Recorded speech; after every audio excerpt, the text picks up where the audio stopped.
안녕하세요. 문지방 워리어의 아이샤입니다. 귀로 듣는 책 그 두 번째 이야기 빅터 프랭클의 죽음의 수용소에서 1-41부터입니다. 실현의 의미. 적극적인 삶은 인간에게 창조적인 일을 통해 가치를 실현할 기회를 주는데 그 목적이 있다. 반면에 즐거움을 추구하는 소극적인 삶은 인간에게 아름다움과 예술 혹은 자연을 체험함으로써 충족감을 얻을 수 있는 기회를 준다. 그러나 창조와 즐거움 두 가지가 거의 메말라 있는 삶에도 외부적인 힘에 의해 오로지 존재에 대한 자신의 태도를 선택할 수 있는 지고의 도덕성을 요구하는 삶에도 목적은 있다. 물론 그에게는 창조적인 삶과 향락적인 삶도 모두 금지되어 있다. 그러나 창조와 즐거움만이 의미가 있는 것은 아니다.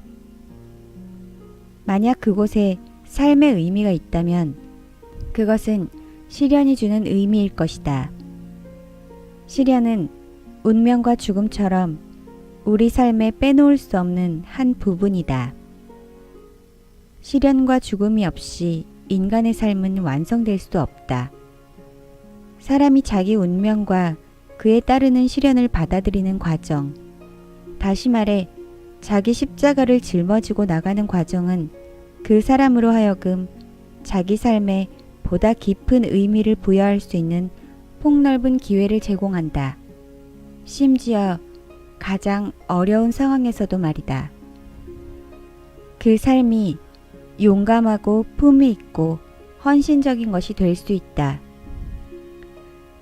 아니면 이와는 반대로 자기 보존을 위한 치열한 싸움에서 인간으로서의 존엄성을 잃고 동물과 같은 존재가 될 수도 있다.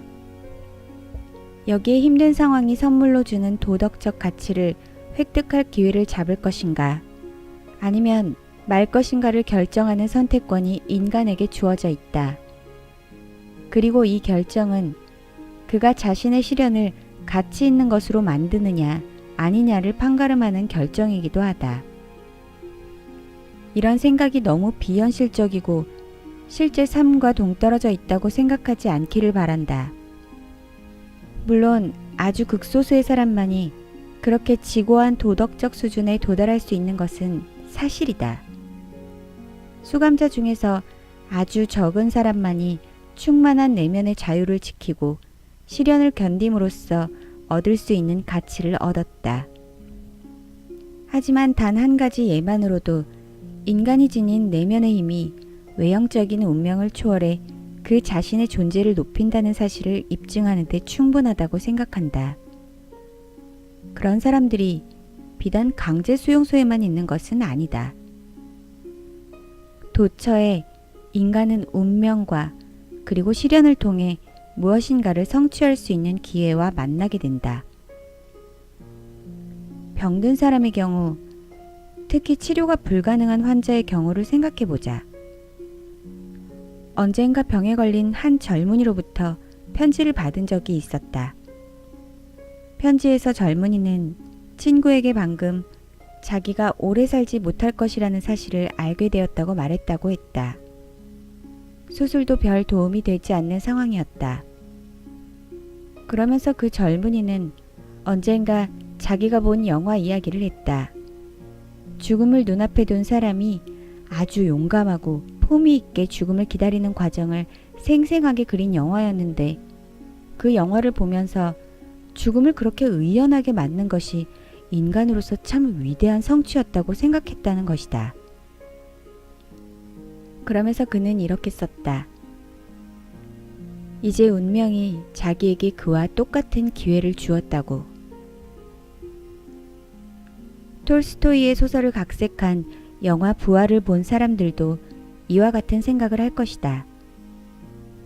거기에는 위대한 운명과 위대한 사람이 있었다. 하지만 당시 우리에게는 그런 위대한 운명이 다가오지 않았었다. 그런 위대함을 성취할 만한 기회도 없었다. 영화가 끝난 후 우리는 근처의 카페로 갔다. 커피 한 잔에 샌드위치를 먹으면서 우리는 머리를 잠깐 스치고 지나갔던 그 기이하게 형이상학적인 생각을 잊어버리고 말았다. 그러나 우리 자신이 그렇게 위대한 운명과 직접 맞닥뜨리게 되었을 때 그와 똑같은 영적인 위대함을 가지고 그것과 만날 것인가를 결정해야 할 상황이 되었을 바로 그때 우리는 이미 오래전에 내렸던 젊은 시절의 결의를 잊어버렸으며 그래서 결국 실패하고 말았다. 아마 우리 중 몇몇은 그 후 그때 우리가 보았던 똑같은 영화를 다시 보았거나 아니면 그와 비슷한 영화를 보았을지도 모른다. 그러나 이번에는 영화를 보는 내면의 눈에 또 다른 영상이 동시에 펼쳐졌을 것이다. 자신의 행동을 통해 감상적인 영화가 보여줄 수 있는 것보다 훨씬 더 많은 것을 보여주었던 그런 사람들의 이야기를 담은 영상 말이다. 그런 영화를 보면서 영혼의 위대함을 보여주었던 어떤 사람을 떠올릴 수도 있다. 강제 수용소에서 내가 직접 그 죽음을 목격했던 한 젊은 여자처럼 말이다. 이야기는 간단하다. 이야기할 것이 너무 없어서 마치 내가 지어낸 것 같이 들릴 수도 있다. 하지만 나는 이 이야기가 마치 한 편의 시처럼 느껴진다.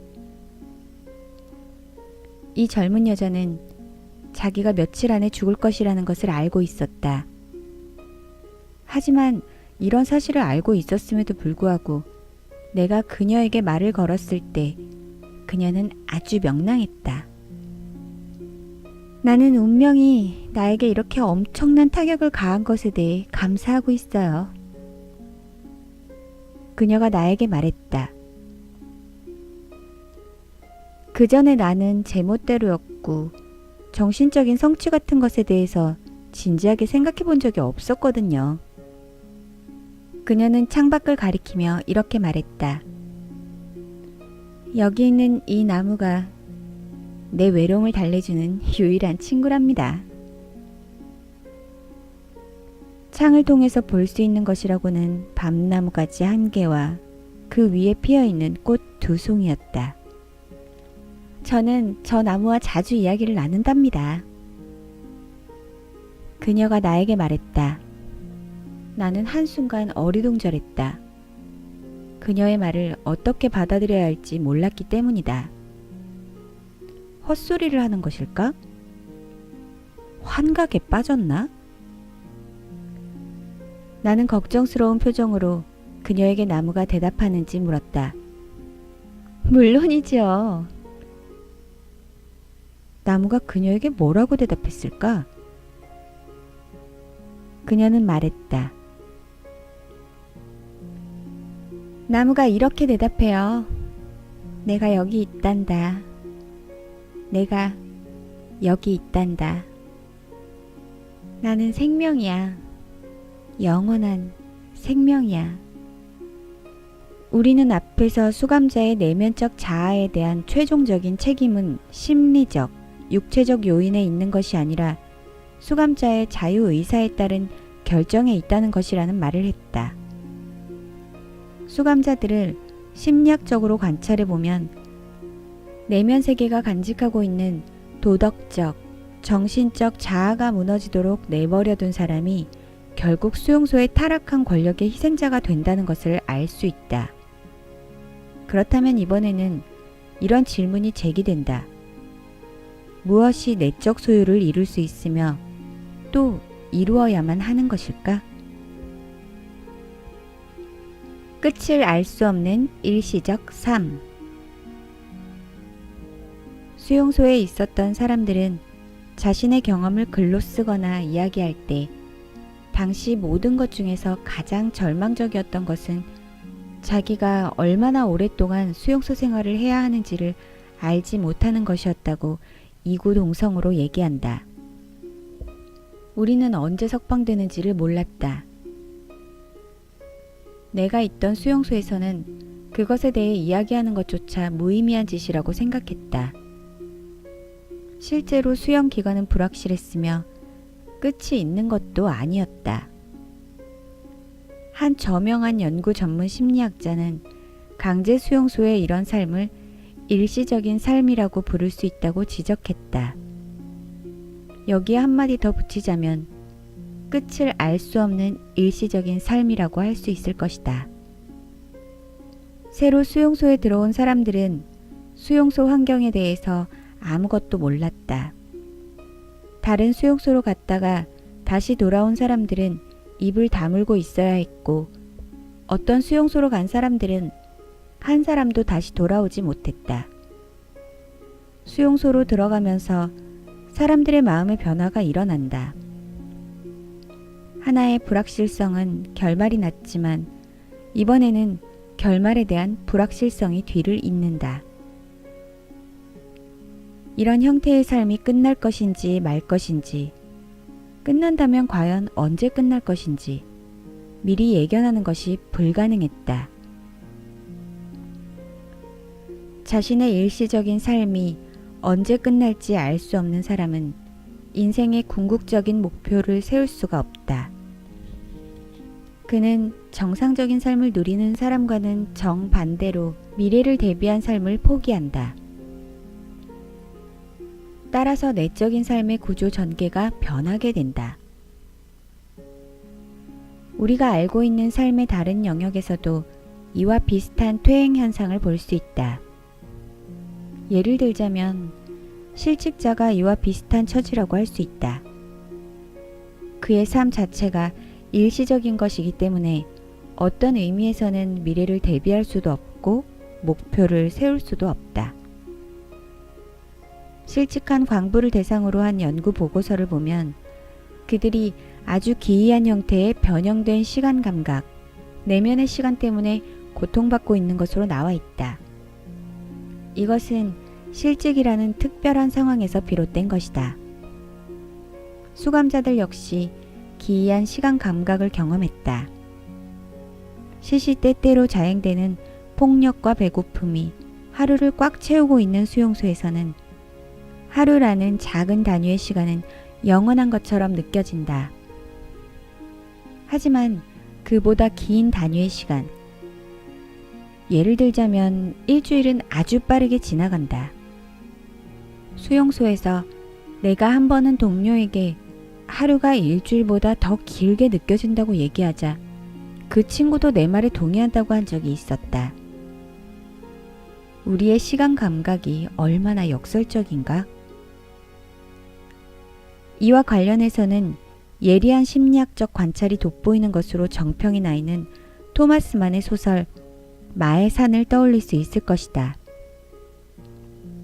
이 작품에서 토마스 만은 서로 비슷한 심리 상태에 놓여 있는 사람들, 즉 폐결핵에 걸려 요양소에서 언제 나가게 될지 모르는 환자들을 등장시켜 인간의 영적인 발달 단계를 얘기하고 있다. 그들도 똑같은 상태, 미래도 없고 삶의 목표도 없는 생존의 상태를 경험한 것이다. 수용소 동료 중에 나에게 이런 말을 한 사람이 있었다. 처음 이곳에 도착했을 때 역에서부터 수용소까지 길게 줄을 서서 행진을 해 들어왔는데 그 행진이 마치 자기의 장례식 행렬같이 느껴졌다는 것이다. 그에게 있어 자신의 삶은 전혀 미래가 없는 것이었다. 그는 마치 자기가 이미 죽기라도 한 것처럼 그것으로 모든 것이 끝났다고 생각했다.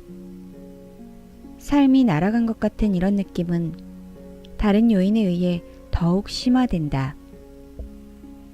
갇혀 있어야 하는 기간이 정해져 있지 않다는 것.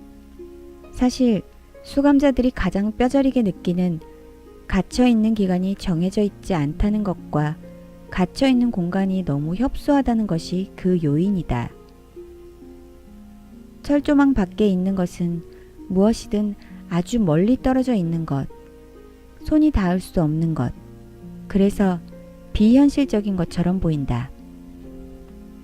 밖에서 일어나는 일과 그곳에 살고 있는 사람들과 그곳에서 이루어지는 모든 정상적인 삶은 수감자들에게는 유령과 같은 것이었다. 만약 그가 바깥 세계를 볼 수 있다면 그에게는 그것이 마치 저 세상에서 온 사람이 바라보는 이승과 같이 비춰졌을 것이다. 미래의 목표를 찾을 수 없어서 스스로 퇴행하고 있는 사람들은 과거를 회상하는 일에 몰두한다. 앞에서 우리는 이와 같은 의미에서 수감자들이 공포로 가득 찬 현재를 덜 사실적인 것으로 만들기 위해 과거를 회상하려는 경향이 있다는 얘기를 했었다.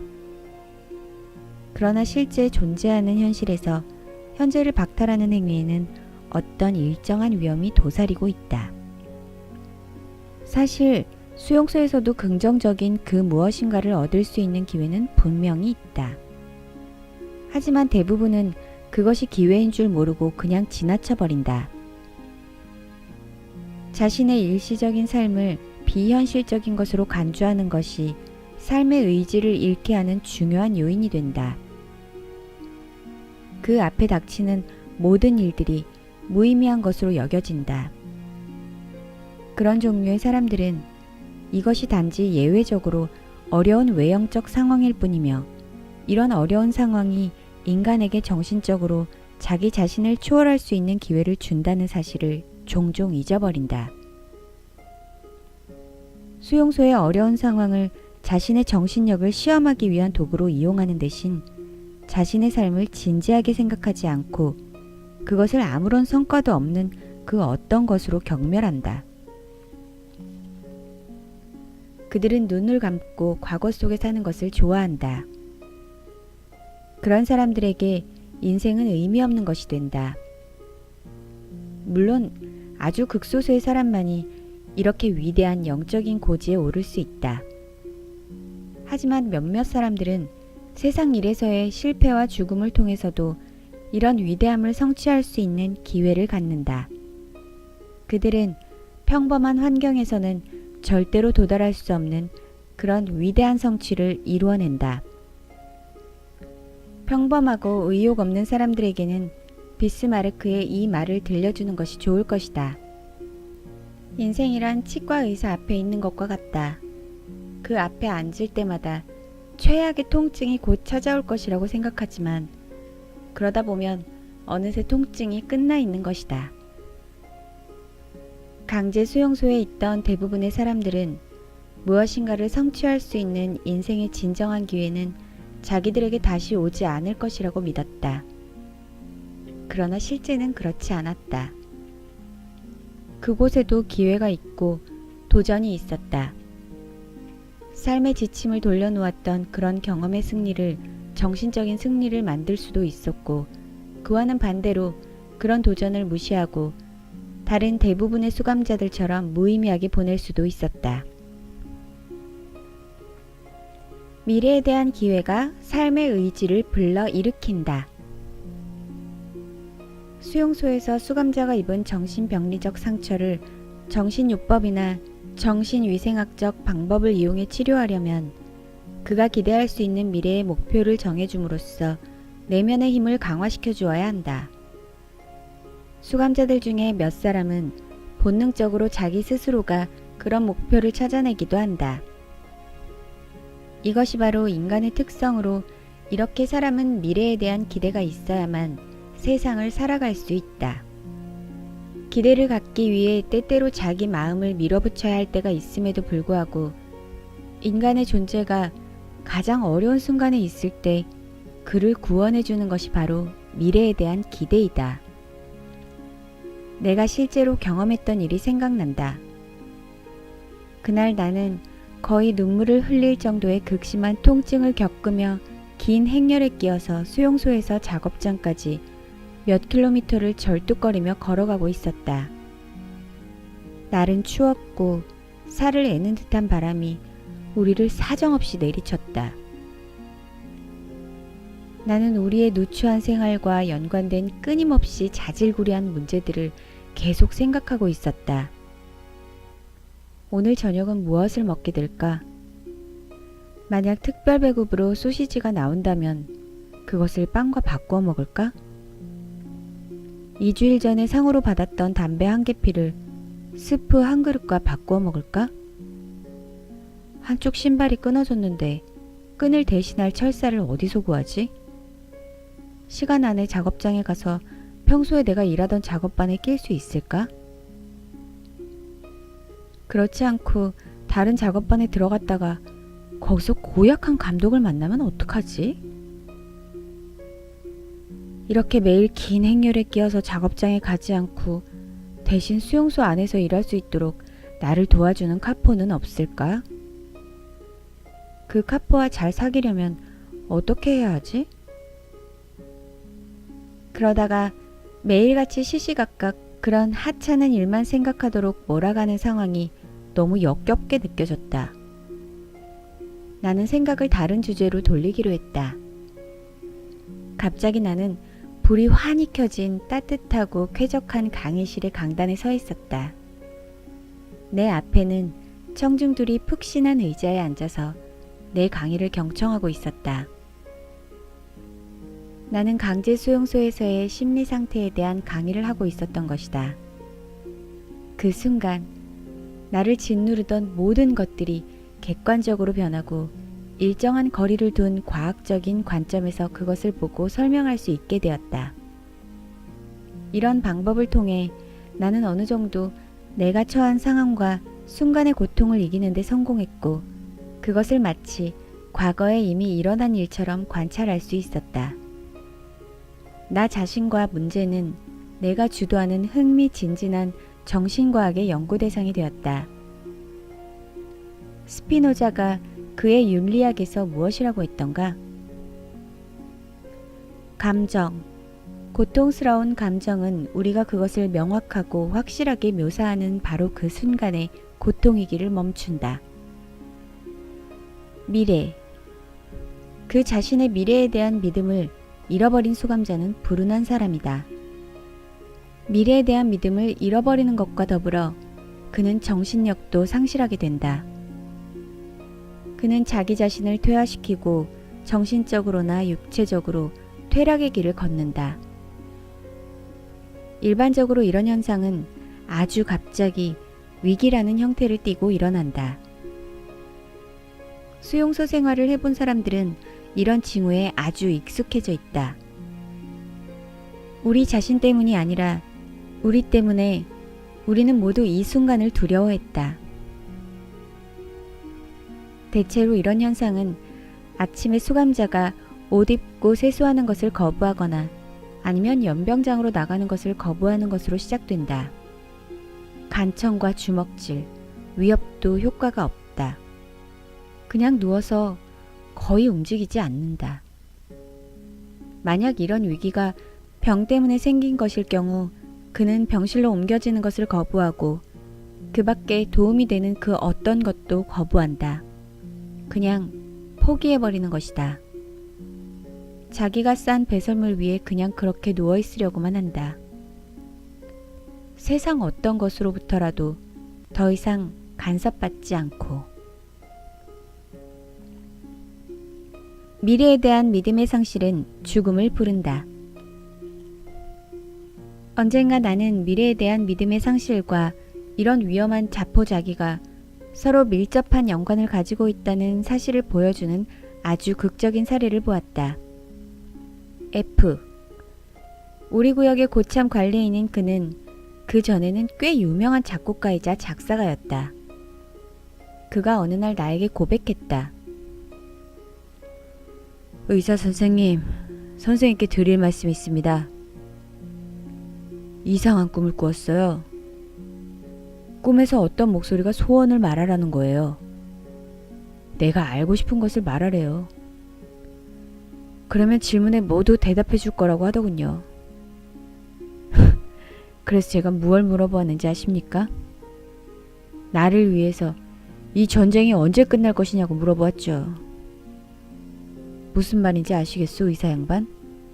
나를 위해서 말이요. 저는 언제 우리 수용소가 해방될 것인지, 우리의 고통이 언제 끝날 것인지 알고 싶었어요. 언제 그런 꿈을 꾸었소? 내가 물었다.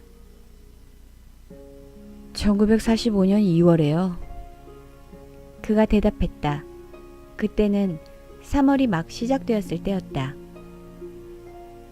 그래, 꿈속의 목소리가 뭐라고 대답합니까? 그가 내 귀에다 나직하게 속삭였다. 3월 30일이래요.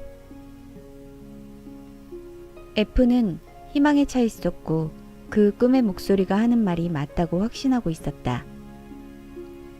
하지만 약속의 날이 임박했을 때 우리 수용소로 들어온 전쟁 뉴스를 들어보면 그 약속한 날에 우리가 자유의 몸이 될 가능성이 거의 없어 보였다. 3월 29일 F는 갑자기 아프기 시작했고 열이 아주 높게 올랐다. 3월 30일 그의 예언자가 그에게 말해주었던 것처럼 그에게서 전쟁과 고통이 떠나갔다. 헛소리를 하다가 그만 의식을 잃은 것이다. 3월 31일에 그는 죽었다. 사망의 직접적인 요인은 발진티푸스였다. 인간의 정신 상태, 용기와 희망 혹은 그것의 상실, 이것과 육체의 면역력이 얼마나 밀접한 연관을 가지고 있는지 아는 사람은 희망과 용기의 갑작스런 상실이 얼마나 치명적인 결과를 초래하는지 이해할 것이다. 내 친구의 죽음을 초래했던 결정적인 요인은 기대했던 해방의 날이 오지 않았다는 데에 있었다. 그래서 그는 몹시 절망했으며 잠재해 있던 발진티푸스 균에 대항하던 그의 저항력이 갑자기 떨어진 것이다. 미래에 대한 그의 믿음과 살고자 하는 의지는 마비되었고 그의 몸은 병마의 희생양이 되었다. 결과적으로 꿈속의 목소리가 했던 말이 맞기는 맞았던 것이다. 내가 이 경우를 통해 관찰하고 도출해낸 결론은 후에 수용소 주치의로부터 들었던 말과도 일치했다. 그의 말에 의하면 1944년 성탄절부터 1945년 새해에 이르기까지 일주일간의 사망률이 일찍이 볼 수 없었던 추세로 급격히 증가했다는 것이다. 주치의는 이 기간 동안 사망률이 증가한 원인은 보다 가혹해진 노동 조건이나 식량 사정의 악화, 기후의 변화, 새로운 전염병 때문이 아니라고 했다. 그것은 대부분의 수감자들이 성탄절에는 집에 갈 수 있을 것이라는 막연한 희망을 품고 있었기 때문이라는 것이다. 그 시간이 다가오는데도 희망적인 뉴스가 들리지 않자 용기를 잃었으며 절망감이 그들을 덮쳤다. 이것이 그들의 저항력에 위험한 영향을 끼쳤고 그중 많은 사람들이 사망하기에 이른 것이다. 살아야 할 이유. 앞에서도 얘기했지만 수용소에서 사람의 정신력을 회복시키기 위해서는 그에게 먼저 미래에 대한 희망을 보여주는 데 성공해야 한다. 니체가 말했다.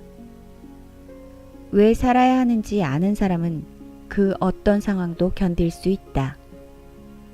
이 말은 수감자들을 대상으로 심리치료와 정신위생학적 치료를 하려는 사람에게 귀감이 되는 말이다. 수감자들은 치료할 기회가 있을 때마다 그들이 처한 끔찍한 현실을 어떻게든 견딜 수 있는 힘을 주기 위해 그들에게 살아야 할 이유, 목표를 얘기해 주어야 한다. 슬프도다. 자신의 삶에 더 이상의 느낌이 없는 사람. 이루어야 할 아무런 목적도, 목표도, 그리고 의미도 없는 사람이여. 그런 사람은 곧 파멸했다. 모든 충고와 격려를 거부하는 그런 사람들이 하는 전형적인 대답은 이런 것이었다. 나는 내 인생에서 더 이상 기대할 것이 없어요. 이런 사람에게 어떤 대답을 해주어야 할까? 가장 필요한 것은 삶에 대한 태도를 근본적으로 변화시키는 것이다. 우리는 우리 자신에 대해 공부해야 했고, 더 나아가 좌절에 빠져있는 사람에게 다음과 같은 이야기를 들려주어야 했다. 정말 중요한 것은 우리가 삶으로부터 무엇을 기대하는가가 아니라 삶이 우리로부터 무엇을 기대하는가 하는 것이라는 사실을. 삶의 의미에 대해 질문을 던지는 것을 중단하고 대신 삶으로부터 질문을 받고 있는 우리 자신에 대해 매일, 매 시간마다 생각해야 할 필요가 있었다. 그리고 그에 대한 대답은 말이나 명상이 아니라 올바른 행동과 올바른 태도에서 찾아야 했다. 인생이란 궁극적으로 이런 질문에 대한 올바른 해답을 찾고 개개인 앞에 놓여진 과제를 수행해 나가기 위한 책임을 떠맡는 것을 의미한다.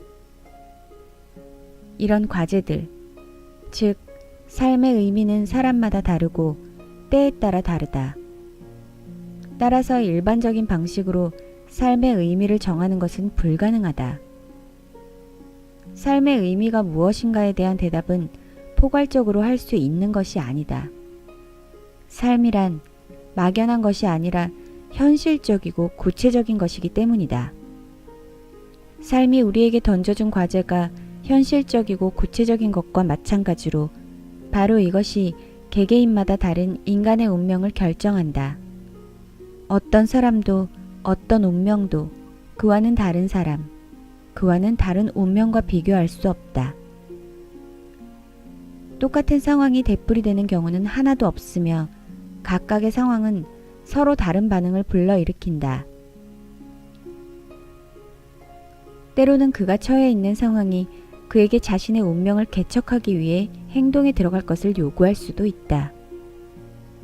반면에 어떤 때에는 더 생각할 시간을 갖고 그렇게 하는 것이 자신에게 이롭다고 생각하게 할 수도 있다. 때로는 주어진 운명을 그대로 받아들이고 자기 십자가를 지고 나가야 할 때도 있다. 각각의 상황들은 각각 그 나름의 독자성을 갖는다.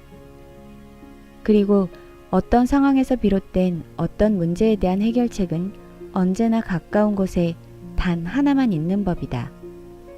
만약 어떤 사람이 시련을 겪는 것이 자기 운명이라는 것을 알았다면 그는 그 시련을 자신의 과제, 다른 것과 구별되는 자신만의 유일한 과제로 받아들여야 한다.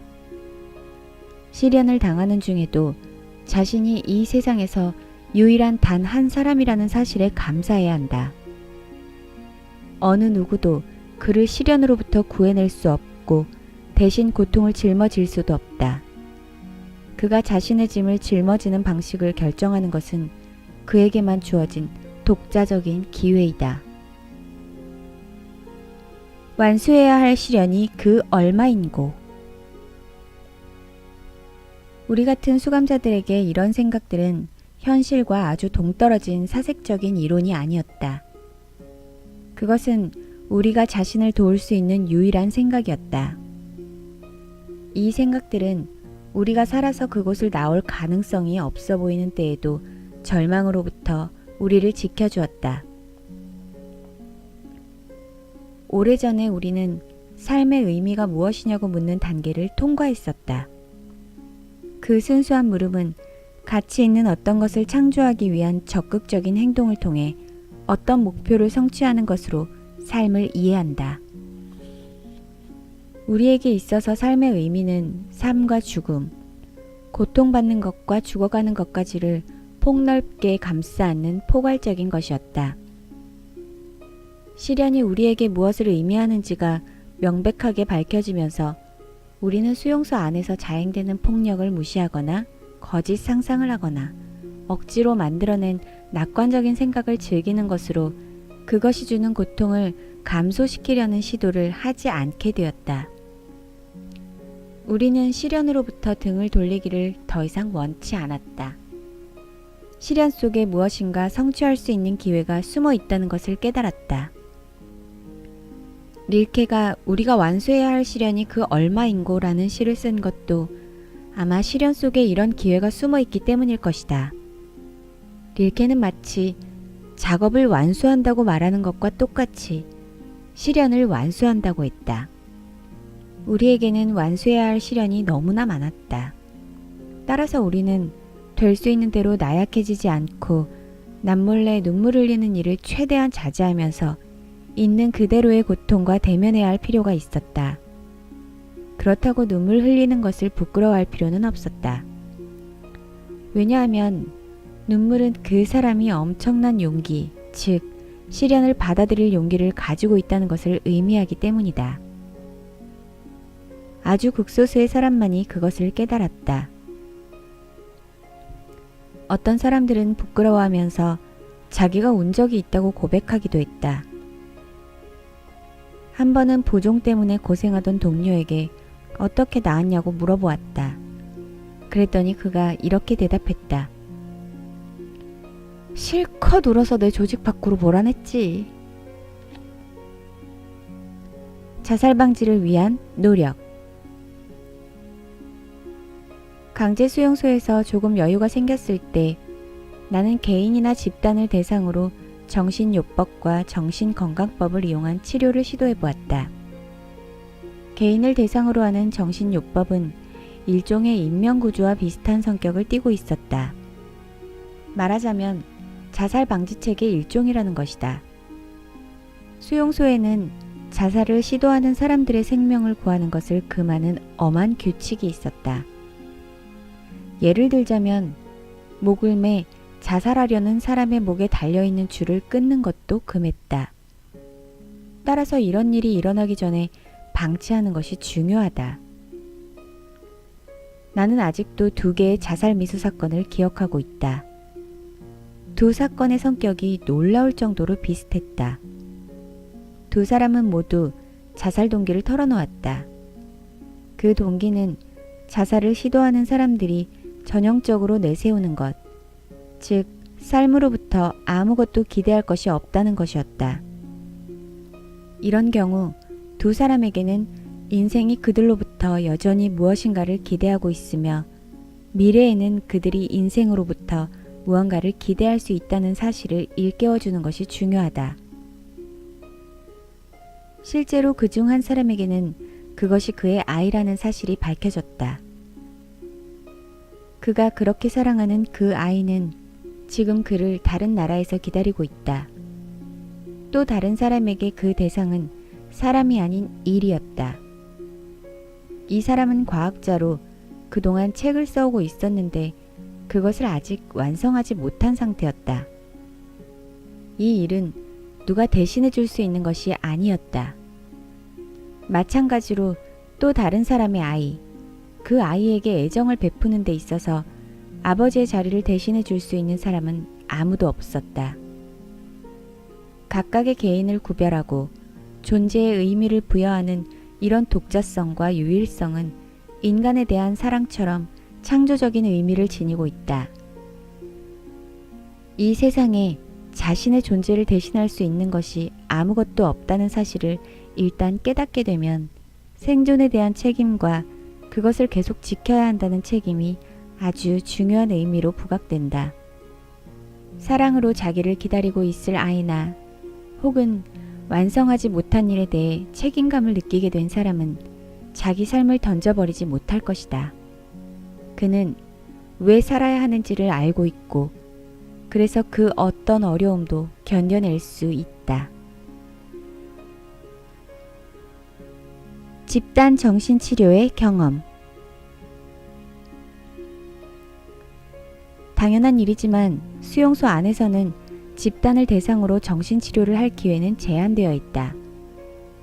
말로 하는 치료보다는 오히려 올바른 모범을 보여주는 편이 더 효과적이었다.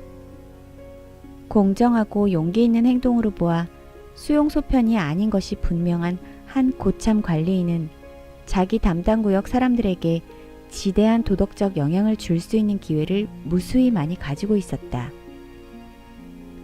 행동을 통해 즉각적인 영향을 주는 것이 대개는 말보다 훨씬 효과적인 법이다. 하지만 어떤 때는 말이 더 효과적인 경우도 있다. 어떤 외부적인 조건에 의해 사람들의 마음에 무언가를 받아들일 수 있는 수용의 폭이 넓어졌을 경우이다. 나는 어떤 외부적인 조건으로 이런 정신적 수용력이 넓어졌을 때 우연히 막사에 있던 모든 수감자들을 대상으로 정신요법을 시도했던 일을 기억하고 있다. 그날은 재수가 없는 날이었다. 아침 점호 시간에 반란 행위로 간주될 수 있는 행동이 무엇인지가 수없이 나열되었다. 만약 지금부터 이런 행동을 하면 그 자리에서 교수형에 처하겠다고 했다. 그 범죄 행위 중에는 우리가 갖고 있는 낡은 담요에서 조각을 잘라내는 행위와 좀도둑질 같은 것이 포함되어 있었다. 그로부터 며칠 전에 반쯤 굶어 죽게 된 한 수감자가 감자 창고를 부수고 들어가 거기에서 감자 몇 파운드를 훔친 적이 있었다. 절도가 있었다는 사실이 곧 밝혀졌고 수감자 중 몇 명은 그 도둑이 누구인지 알고 있었다. 수용소 당국자들이 이 사실을 알고 죄를 지은 사람이 누구인지 불지 않으면 수용소에 있는 모든 사람들을 하루 동안 굶기겠다고 했다. 2,500명의 사람들은 물론 굶는 쪽을 선택했다. 하루 종일 꼬박 굶어야 했던 그날 저녁, 우리는 막사에 누워 있었다. 분위기가 착 가라앉은 상태였다. 몇 마디 말이 오갔을 뿐이고 한마디 말조차도 신경에 거슬렸다. 그런데 설상가상으로 불이 나가버렸다. 기분이 완전히 바닥까지 떨어지고 말았다. 하지만 우리 고참 관리인은 현명한 사람이었다. 그는 그 자리에서 즉흥적으로 그 순간 모든 사람들이 머릿속으로 생각하고 있던 이야기를 입 밖에 냈다. 그는 지난 며칠 동안 병이나 자살로 죽어간 수많은 동료들에 대해 이야기했다. 그와 동시에 그는 그 죽음의 진짜 원인이 무엇이었는지에 대해서도 이야기했다. 그것은 바로 희망을 버렸기 때문이라는 것이다.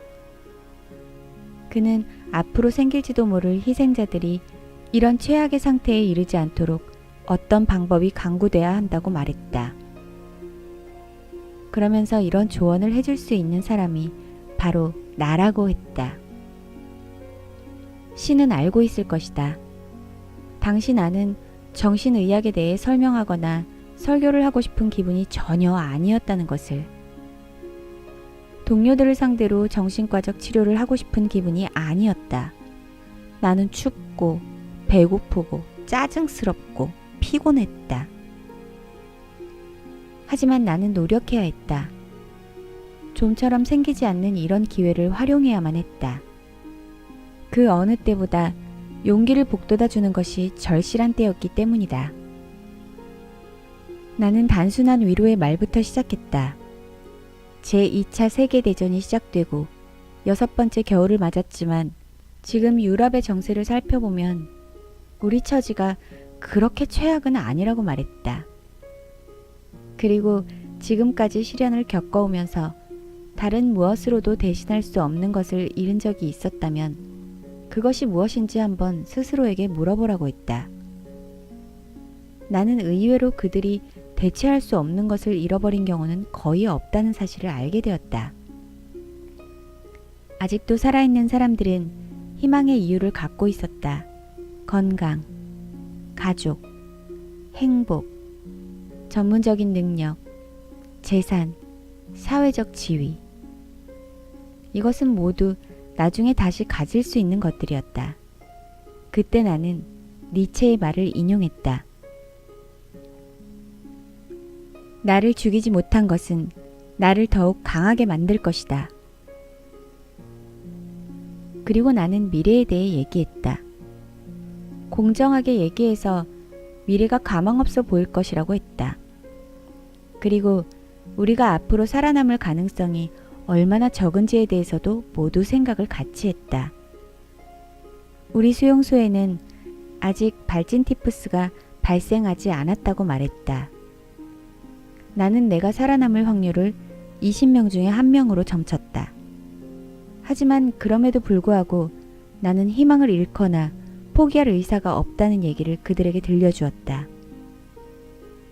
왜냐하면 어느 누구도 미래를 예측할 수 없기 때문에, 심지어 바로 1시간 후도 내다볼 수 없기 때문에, 며칠 안에 전쟁 상황이 엄청난 반전이 일어날 것을 기대할 수는 없지만 수용소에서의 경험을 통해서 우리는 적어도 각 개인에게는 얼마나 엄청난 기회가, 그것도 아주 갑자기 찾아오는지를 누구보다도 잘 알고 있었다. 예를 들자면 기대도 하지 않았는데 의외로 작업 환경이 좋은 특별 작업반에 배치된다거나 하는 것처럼 말이다. 이런 일들이 당시 수감자들에게 바로 행운이라고 불릴 수 있는 일들이었다.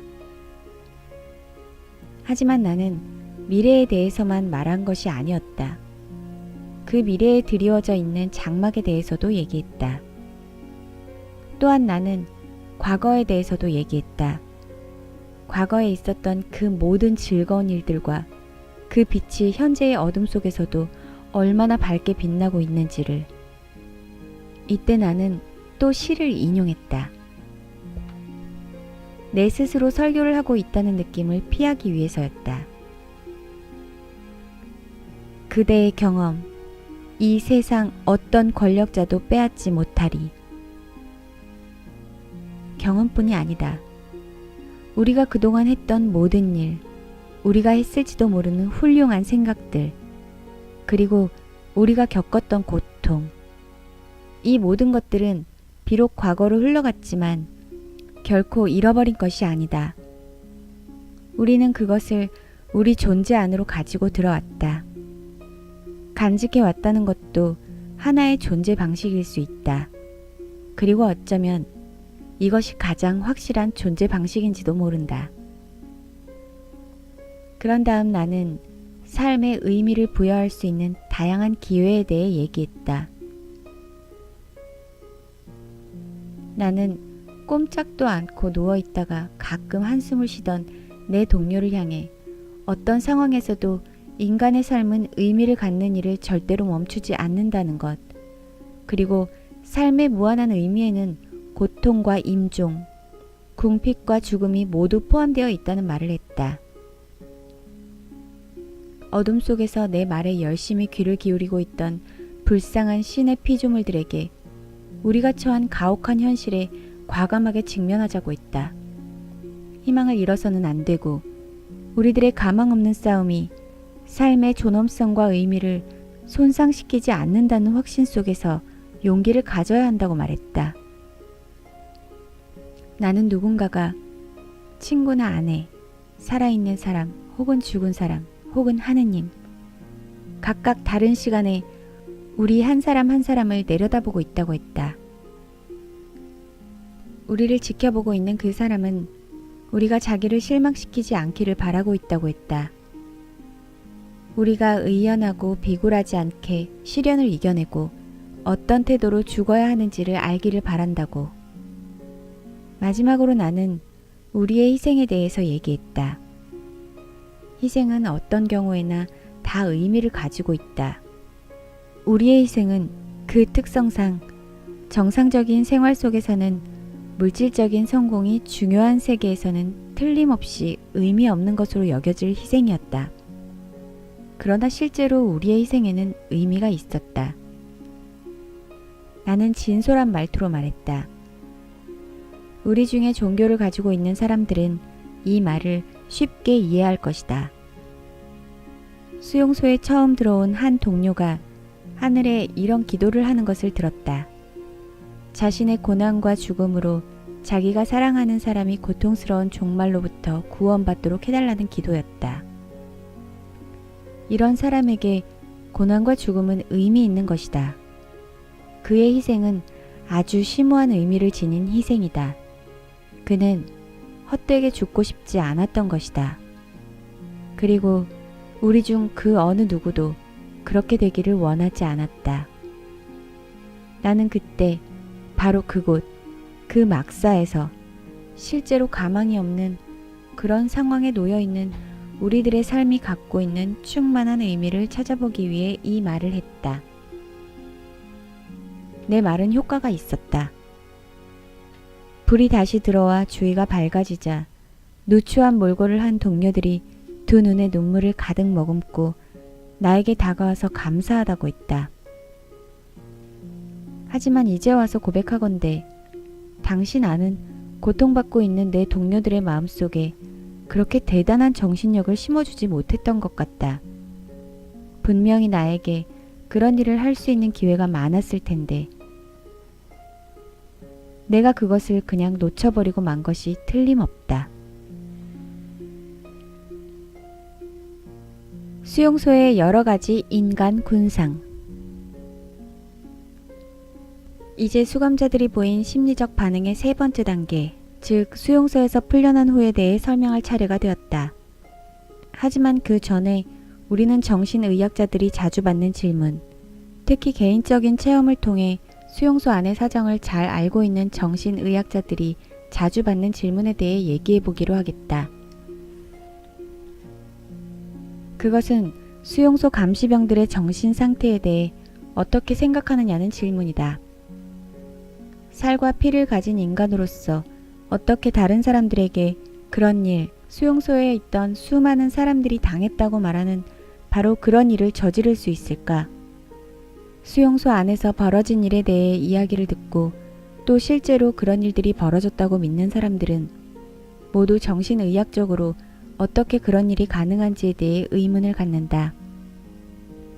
이 질문에 대해 상세한 대답을 하기 전에 몇 가지 사실이 지적되어야 할 것이다. 첫째, 감시병 중에는 세디스트, 정신의학적인 의미에서 정말로 순수한 세디스트가 있었다. 둘째, 이 세디스트들은 아주 잔인한 감시병이 필요한 경우에 선발되었다. 비록 몇 분 동안이지만 작업장에서 작은 가지와 나무 토막으로 불을 지핀 따뜻한 난로 앞에서 몸을 녹일 수 있도록 허락받는다는 것은 정말로 기쁜 일이었다. 그러나 감독 중에는 우리가 누리는 이러한 안락함을 빼앗는 것에서 쾌감을 느끼는 사람들이 꼭 있었다. 우리에게 불을 쬐지 못하게 하고 난로를 뒤엎고 그토록 사랑스러운 불씨를 눈 속으로 던져버릴 때 그들의 얼굴에서 생생한 쾌감의 빛을 읽을 수 있었다. 만약 나치대원이 어떤 사람을 싫어한다고 하자. 그런데 감독 중에 이런 일에 아주 열정을 갖는 사람, 가학적인 고문에 아주 정통해 있는 사람이 있게 마련이다. 그러면 그 수감자는 불행하게도 바로 그 사람에게 보내진다. 셋째, 대다수 감시병들은 감정이 메말라 있는 상태라는 점이다. 몇 년 동안 수용소에서 점점 심해지는 야만적 행위를 보면서 지내다 보니 그렇게 된 것이다. 이렇게 도덕적으로나 정서적으로 메마른 사람들은 적어도 이런 가학적인 행위에 가담하지는 않았다. 하지만 다른 사람이 그렇게 하는 것을 말리지는 않았다.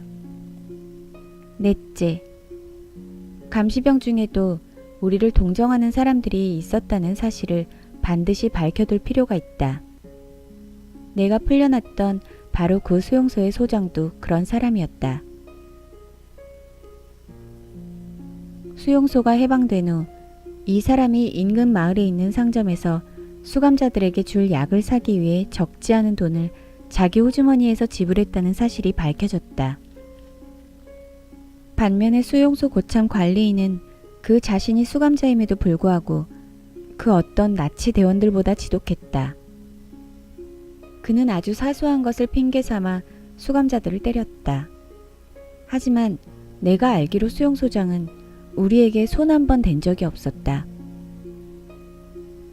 어떤 사람이 수감자였는가 아니면 감시병이었는가 하는 단순한 정보만 가지고는 그 사람이 어떤 사람인지를 판단할 수 없다. 인간의 자애심은 모든 집단, 심지어는 우리가 정말 벌받아야 마땅하다고 생각하는 집단에서도 찾을 수 있기 때문이다. 집단과 집단 사이의 경계선이 서로 겹치는 경우가 많기 때문에 이 사람들은 천사, 저 사람들은 악마라고 부르면서 문제를 단순화시키려고 해서는 안 된다. 수용소에서 그렇게 나쁜 영향을 받았음에도 불구하고 수감자들을 친절하게 대했던 감시병이나 감독은 대단한 인간적 성취를 이룬 사람들이라고 할 수 있다. 반면에 같은 동료 수감자를 괴롭힌 사람의 비열함은 정말로 비난받아야 마땅하다. 물론 수감자들은 특별히 고약하게 굴었던 이런 사람들을 성격적으로 결함을 가진 사람들이라고 생각했다. 반면에 감시병으로부터 아주 작은 친절이라도 받았을 경우에는 깊이 감동했다. 나는 어느 날 감독이 은밀히 나를 불러 빵을 주었던 것을 기억하고 있다. 아침에 배급받은 빵을 아껴둔 것이 분명했다. 그것은 나를 눈물로 감동시킨 빵의 의미를 뛰어넘는 것이었다.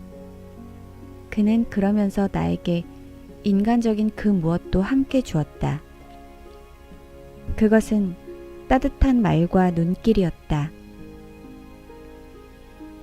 이것을 통해 우리는 세상에 두 가지 부류의 사람이 있으며 고매한 인격을 가진 부류와 미천한 인격을 가진 부류로 나누어진다는 사실을 배울 수 있었다. 두 부류의 사람들은 어디에서나 볼 수 있다. 그들은 사회의 모든 집단에 들어가 있다. 착한 사람들로만 이루어진 집단 혹은 악한 사람들로만 이루어진 집단은 존재하지 않는다. 말하자면 순전히 한 부류의 사람들로만 구성되어 있는 집단은 이 세상에 없다는 것이다. 수용소 감시병 중에도 가끔씩은 좋은 사람이 끼어 있을 수도 있다. 강제 수용소에서의 생활은 인간의 영혼을 파헤치고 그 영혼의 깊이를 적나라하게 드러나도록 만들었다. 그런데 놀라운 것은 이렇게 적나라하게 드러난 인간성에서도 선과 악의 혼합이라는 인간 본연의 특성이 발견된다는 점이다. 모든 인간을 관통하는 선과 악을 구별하는 단층은 아주 심오한 곳까지 이르러 인간성의 바닥이 적나라하게 노출된 강제 수용소라는 곳에서 더욱 분명하게 드러나게 된다. 해방의 체험. 이제 강제 수용소에서의 정신의학의 마지막 단계에 이르게 되었다. 풀려난 사람들의 심리이다. 해방의 체험을 얘기하는 것은 당연히 개인적인 성격을 띌 수밖에 없는데 여기서는 극도로 긴장했던 며칠이 지난 후 수용소 정문 위에 흰 깃발이 펄럭였던 그날 아침의 경험담 중에서 하나를 소개하기로 하겠다. 정신적 흥분 상태에 이어 전체적인 긴장 이완 상태가 찾아왔다. 그러나 우리가 미친 듯이 기뻐했을 것이라고 생각하면 그것은 오산이다. 그 다음에 무슨 일이 일어났을까? 우리들은 피곤한 발걸음으로 몸을 질질 끌다시피 하며 수용소 정문으로 걸어갔다. 조금씩 사방을 둘러보고 의심에 가득 찬 표정으로 서로를 힐끗힐끗 쳐다보았다. 그런 다음 과감하게 수용소 밖으로 몇 발자국 걸음을 옮겨보았다. 우리에게 고함을 치며 명령하는 사람이 없었다. 주먹질이나 발길질을 피하기 위해 자맥질하는 오리처럼 몸을 움츠릴 필요도 없었다. 세상에, 감시병들이 우리에게 담배를 권하고 있지 않은가. 처음에 우리는 그들을 거의 못 알아보았다. 왜냐하면 재빠르게 민간인 복장으로 갈아입었기 때문이다. 우리는 천천히 수용소 밖으로 난 길을 따라 걸었다. 곧 다리가 아파오면서 구부러질 것 같다는 느낌이 들었다. 하지만 우리는 절뚝거리며 걸었다. 자유 있는 눈으로 그 전까지 미처 보지 못했던 수용소 주위를 한번 살펴보고 싶었기 때문이다. 자유. 우리는 스스로 몇 번이나 이 단어를 되뇌어 보았다. 하지만 아무런 느낌이 없었다. 지난 몇 년간 그토록 자유를 갈망하면서 얼마나 자주 이 단어를 입에 올렸는지 이제는 그것의 의미를 잃고 말았다. 현실이 우리의 의식 속으로 들어오지 않았다. 우리는 자유가 우리의 것이라는 사실을 실감할 수 없었다. 드디어 꽃이 만발한 초원에 이르게 되었다. 꽃이 만발해 있다는 것을 눈으로 보고 알았지만 거기에서 아무런 감흥도 느낄 수 없었다. 우리가 처음으로 불꽃 튀는 것 같은 기쁨을 느낀 것은 꼬리에 여러 가지 색깔의 깃털을 단 수탉을 보았을 때였다.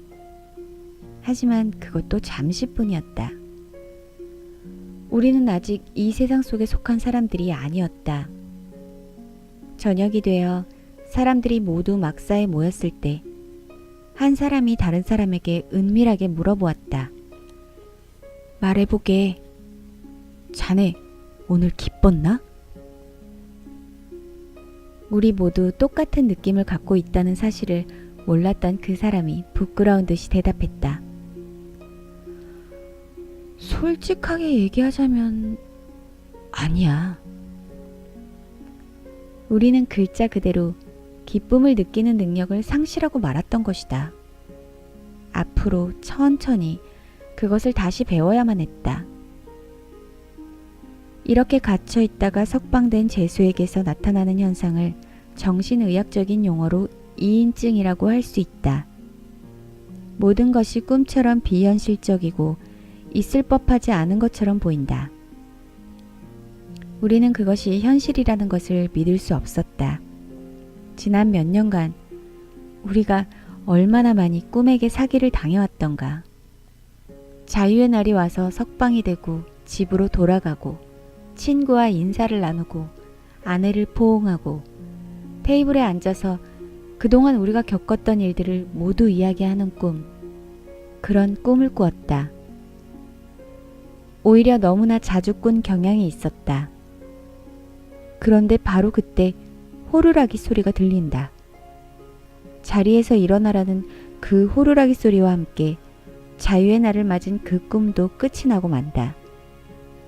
이제 그 꿈이 지금 실현되었다.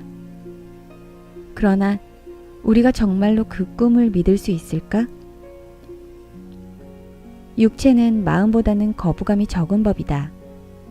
육체는 처음부터 새롭게 얻은 이 자유를 잘 활용했다.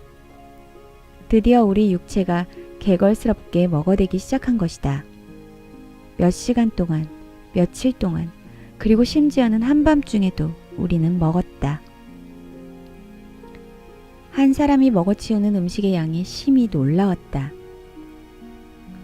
우리 중에 어떤 사람은 이웃에 있는 친절한 농부의 초대를 받아 그 집에 갔는데 거기에도 그는 먹고 또 먹고 그리고 커피까지 마셨다.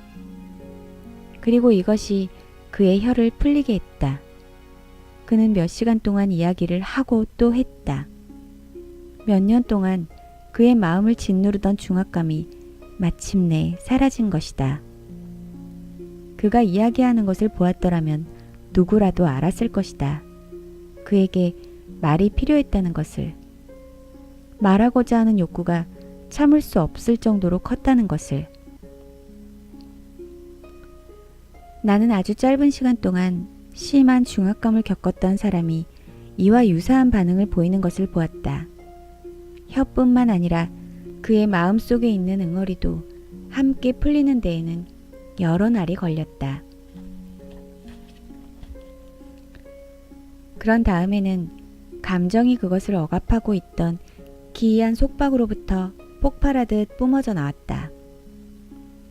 자유를 찾은 지 며칠이 지난 어느 날, 나는 수용소 근처에 있는 시장으로 가기 위해 꽃들이 만발한 들판을 지나 시골길을 걸었다. 종달새가 하늘을 날아 올랐고 새들의 노랫소리가 들렸다. 주변 몇 마일 안에 사람 하나 보이지 않았다. 드넓은 대지와 하늘, 종달새의 환호, 그리고 자유로운 공간만이 그곳에 있었다. 나는 멈춰서서 주변을 돌아보고 하늘을 올려다보았다. 그런 다음 무릎을 꿇었다. 그 순간 나는 내 자신은 물론 이 세상에 대해서도 아무것도 생각하지 않았다. 항상 그랬던 것처럼 단 한 가지만 마음속에 품고 있었다. 저는 제 비좁은 감방에서 주님을 불렀나이다. 그런데 주님은 이렇게 자유로운 공간에서 저에게 응답하셨나이다. 그때 얼마나 오랫동안 무릎을 꿇고 앉아서 이 말을 되풀이했는지 더 이상 기억이 나지 않는다. 그러나 나는 알고 있었다. 바로 그날, 바로 그 순간부터 새 삶이 시작되었다는 것을. 나는 다시 인간이 되기 위해 한 걸음 한 걸음 앞으로 걸어 나갔다. 귀로 듣는 책 그 두 번째 이야기, 빅터 프랭클의 죽음의 수용소에서 1-41부터 1-50까지였습니다. 저는 문지방 워리어의 아이샤였습니다. 좋아요와 구독, 알림 설정은 영상을 만드는데 아주 큰 힘이 됩니다. 감사합니다.